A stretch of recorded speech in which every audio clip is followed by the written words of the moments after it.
Здравейте, драги зрители! Тази вечер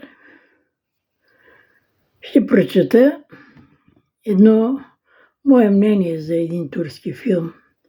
Казва се "Далечен град".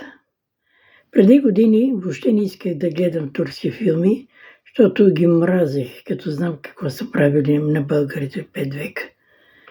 Но пък от известно време реших да гледам, за да добия представа що за хора са, как живеят. И така случайно попаднах на турския филм "Далечен град". Това е турски филм, но издържал и заслужил показ по екраните. Браво! Възхитена съм от съдържанието му, от подредбата му, от всичко. Така ми харесва. С нетърпение чакам времето за прожекция. Започна с много хубава мелодия.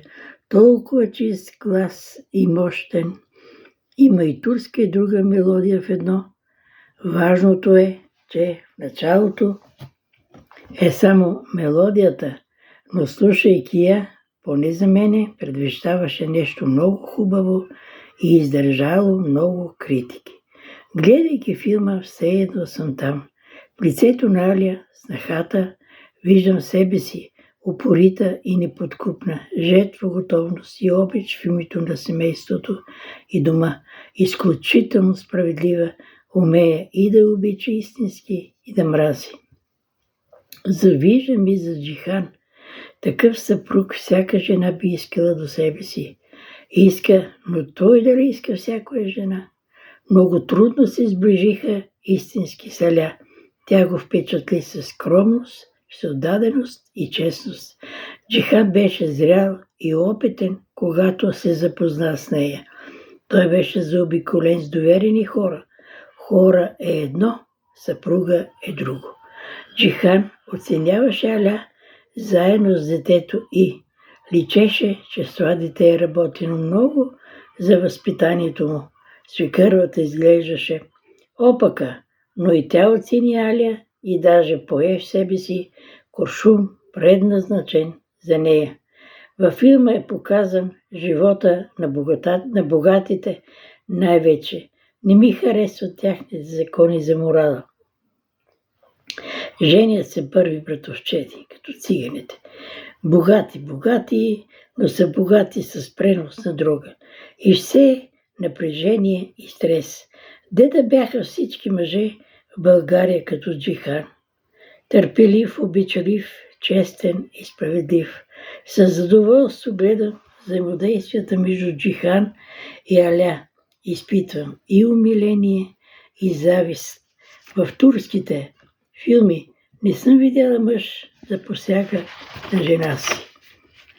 Съмнявам се, че това е специалитет само на българските мъже. Съдя по това, че 500 години сме живяли заедно. Не може турците да не са прихванали поне малко от това.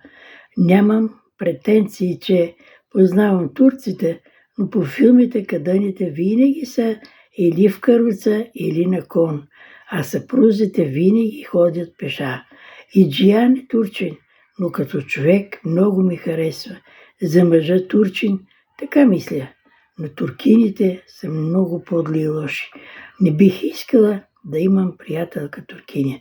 Не бих и се доверила. Филмът продължава, ще видим още за турците. Хубаво е да имаме представа един за друг.